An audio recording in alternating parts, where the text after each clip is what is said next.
안녕하세요. 마인드 앤 스피릿 TV입니다. 앞선 내용에 이어서 죽음의 미래에 대한 내용 2부를 살펴보도록 하겠으며 이번 시간에도 차분히 들어봐 주시기 바랍니다.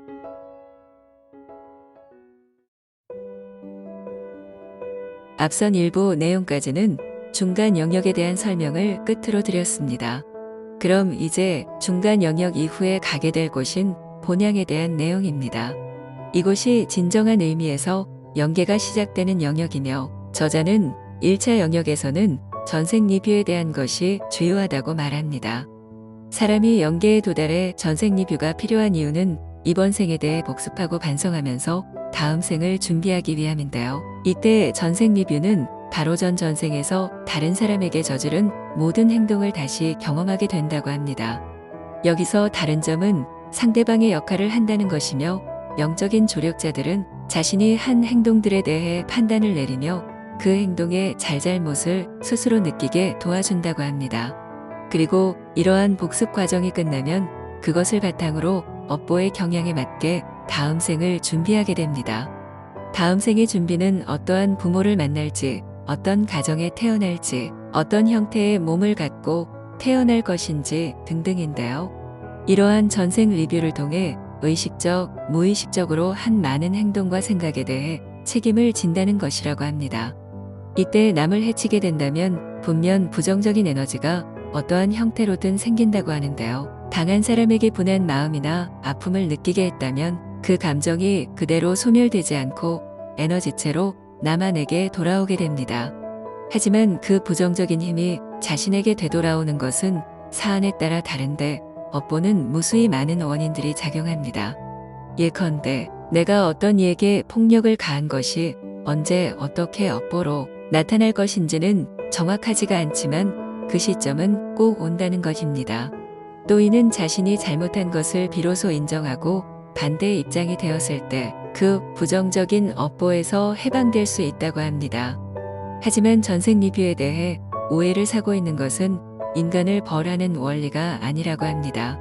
저자는 카르마는 심리적, 육체적으로 균형을 잡도록 함으로써 인간으로 하여금 더 발전하게 하는 게 그 원리라고 말합니다.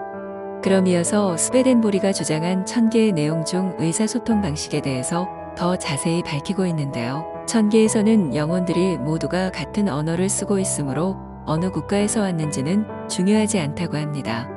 이는 배우는 언어가 아니라 자연스럽게 갖추어져 있는 것으로 언어라기보다는 생각에 가깝게 여겨지며 영적인 상념과 진동을 맞추게 되며 어떠한 상념이 읽히는 방식입니다. 또 1000개에서는 지상과는 비교도 되지 않게 모든 것이 강렬하다고 말하는데요. 이곳의 감각은 지상과 매우 달라서 매우 예민한 시청각을 갖게 됩니다.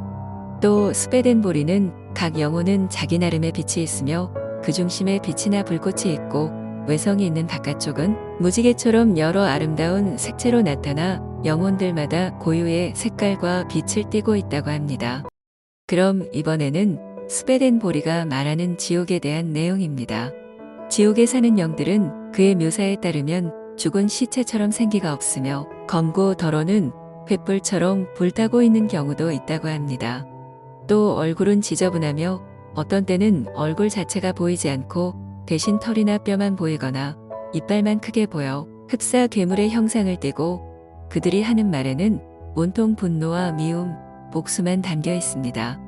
하지만 이러한 추악한 모습은 천국의 빛에 의해서 이렇게 보이는 것일 뿐 자신들끼리는 그냥 보통 사람으로 보인다고 하는데요. 즉 다시 말해 그들 세계에서는 그것이 다 정상으로 보이는 것입니다. 또 이런 죄인들을 지옥에 보낸 것은 신이 아니라고 말하며 다만 이 영혼들은 자신들의 선택에 의해서 이렇게 간 것이라고 합니다. 2차 영역에 대해 영혼의 등급에 따라 영혼의 색이 다르다고 좀 더 구체적으로 표현한 마이클 뉴턴의 내용도 살펴보겠습니다. 뉴턴은 내담자의 증언에서 영혼들의 등급이 6단계로 나뉘는데 이는 배움 단계에 따라 신참 영혼은 흰빛 1D며 그 다음이 회색, 황색, 어두운 황색 앞서가는 상급자 영혼은 연푸른색으로 노란색이 전혀 없고 보랏빛으로 변해간다고 말합니다. 특히 원로에 해당되는 마스터 영혼은 가장 많이 앞서간 영혼이며 이들은 짙은 푸른빛을 띤 보라색으로 영계에서 다른 영혼의 안내자 자격을 가질 수 있습니다. 사람의 인종 단계에서 영계로 안내를 하는 안내령이 존재하는데 이러한 자격은 아무 영혼이나 가질 수 없음을 의미합니다. 그래서 영혼 세계에서도 그 영적인 배움 단계에 따라 1에서 5단계가 존재하며 안내령들은 최고급 영으로서 다른 영혼들을 인도하는 역할을 할 수 있습니다. 이러한 영혼의 등급은 그 사람이 출중한 지혜를 갖고 있는지 아닌지를 보게 되는데 이때의 지혜란 인간의 깊은 심성이나 생사의 원리 윤리 도덕에 대한 높은 통찰력과 우주의 원래 모습에 대한 확실한 깨달음을 말합니다. 저자는 이런 것을 소유한 대상은 매우 극소수라고 하는데요. 그러한 수준에 도달한지 여부를 파악하는 것도 일반인들은 알기가 매우 어렵다고 말합니다. 저자는 이에 대해 한 예를 들며 동물 식물까지도 사랑하는 마음으로 이웃에 대한 사랑의 범위를 넓게 가진다면 그 정도를 파악하는데 도움이 된다고 말하는데요. 여기서 중요한 것은 자신이 어떤 일을 하든지 대가에 관계가 없거나 그렇게 하려고 노력하는 것이 성숙도에 영향을 준다고 말합니다. 하지만 이는 내면에서 우러나온 것이어야지 단지 별 생각 없이 이를 따르거나 혹은 사심에서 일정한 대가를 바라고 하는 것이 아니어야 합니다. 그렇다면 이 영혼의 세계에서 영혼들은 사후세계에서 무엇을 하게 될지 더 구체적으로 살펴보겠습니다. 먼저 지구와 영혼 세계를 드나드는 특별한 능력을 가진 다스칼로스나 마르티누스에 의하면 지상에서 물질계에 대한 관심은 예술이나 지식과 같은 영적인 것에 끌리기 시작한다고 합니다. 또 저자는 여러 관련 책들에서 이미 영계의 높은 영혼들은 지구에 환생하는 영혼이 아니라고 말하고 있습니다. 이는 원로라 불리우는 6단계 영혼들은 개별 영혼으로 가장 높은 영이며 영혼이 5단계 이상이 되면 지구로 환생하지 않아도 된다고 말합니다. 따라서 6단계에 속한 영들은 환생하지 않으며 자기가 원할 경우에 한에서만 하게 됩니다.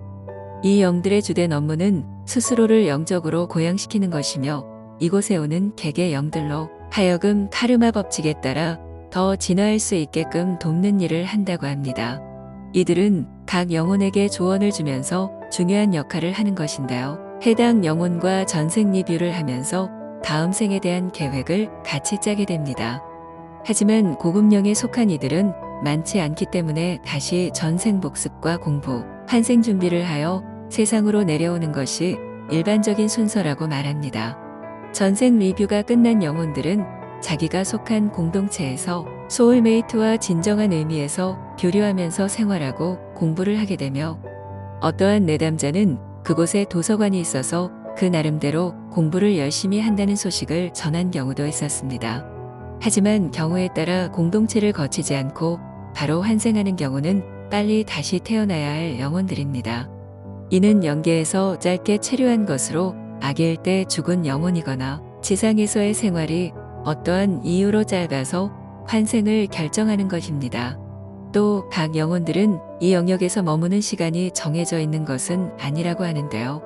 그들에게 나름의 사정이 모두 다르지만 그러나 체류 기간이 얼마가 걸리더라도 영원히 그곳에 있지는 않는다고 합니다.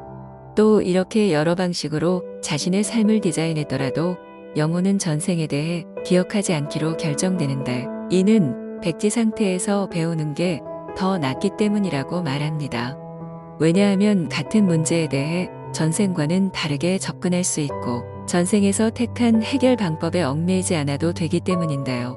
새로운 삶은 그것 나름대로 가치가 있기 때문에 진지하게 받아들여야 하므로 전생에 이끌리지 않아야 한다는 것입니다. 그리스 신화에서는 이를 두고 사람이 죽으면 망각의 강을 건너면서 이승에서 살았던 기억을 다 잊는다고 하는 것과 비슷한 맥락이라고 볼 수 있습니다. 마지막으로 중요하게 살펴볼 내용은 카르마에 대한 것입니다.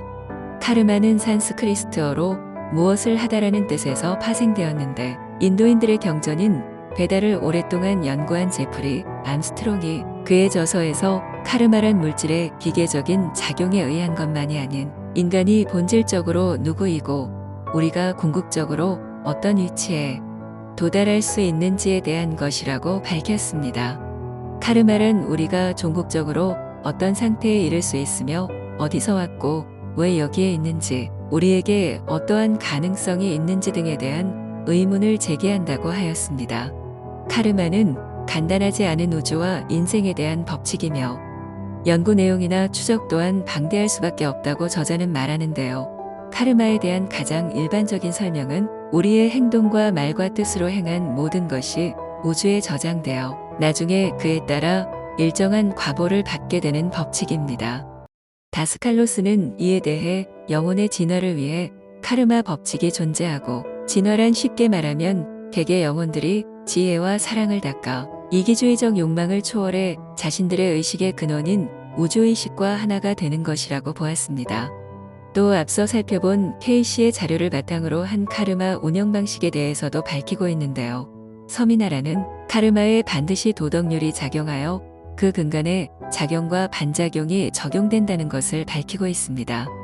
우리는 때론 생각지도 않은 시점에 나쁜 일을 겪게 되는 일들이 있는데, 이때 많은 좌절과 고뇌를 겪게 되며 우리 자신이 과거 언젠가 우주의 법칙을 거스르는 일을 했기 때문이라고 합니다. 따라서 카르마는 반작용을 가해 개인에게 고통을 주면서 균형을 되찾게 하며, 이런 식으로 생각한다면 카르마를 단순히 부정적인 것으로만 간주해서는 안 된다는 것입니다. 서미나라는 카르마의 보복성과 연속성의 측면이 있다고 했는데요. 우주의 질서나 법칙에 위배되지 않는 행위나 생각은 지속되는 경향이 있다고 합니다. 이때는 카르마가 굳이 개입하지 않는다는 것이며, 그러나 이럴 때에도 계속해서 노력은 해야 한다고 말합니다. 연속성에 대해서는 어릴 때 무언가 타고 태어난 것이 전생에서 이미 그것을 가지고 있었던 경우로 한 번에 완성되는 것은 아니라고 합니다.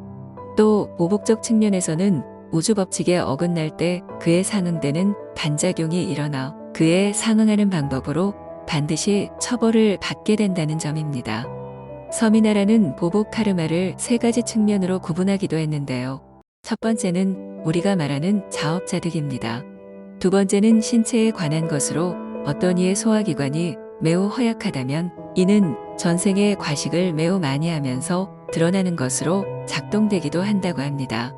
세 번째는 육체적인 차원과 심리적인 차원으로 어떤 이가 타인을 비정상적으로 비웃거나 부적절하게 비방했다면 여러 형태로 과보를 받을 수 있는데, 만약 응당한 과보가 충분치 않다면 다음 생에서 이에 상응하는 과보를 다시 받을 수도 있습니다. 이렇게 과보는 정신적, 육체적인 면에서 동시에 가해질 수 있으며 여러 상호관계 속에서 이루어질 수 있는데요. 이러한 원리를 통해 새로운 생이 결정되게 되며 지상으로 다시 내려오게 됩니다. 지금까지 과거부터 사후생에 대한 여러 관점들을 연구한 저자들의 문헌과 실존 인물들을 통해서 영계의 세계, 현생이 정해지는 근간에 대해 카르마에 대해서도 살펴보았으며, 여러 관점들이 존재하지만 사후세계가 존재한다는 점과 카르마는 대단히 중요한 요소로 작용한다는 것을 알 수 있었습니다. 오늘 책 내용을 통해 자신이 살아온 삶을 돌아보면서 누군가에게 해가 되는 일을 하면서 살지는 않았는지, 또 자신도 모르게 무의식적으로 타인에게 상처를 준 일은 없는지, 이러한 내 과보를 통해 내가 미래에 도달할 곳은 어디가 될 수 있을지 진지하게 생각해 볼 수 있는 시간을 가져보시면 좋겠습니다. 오늘도 마인드 앤 스피릿 TV와 함께 유익한 시간 되셨기를 바라며 함께 해주셔서 감사합니다.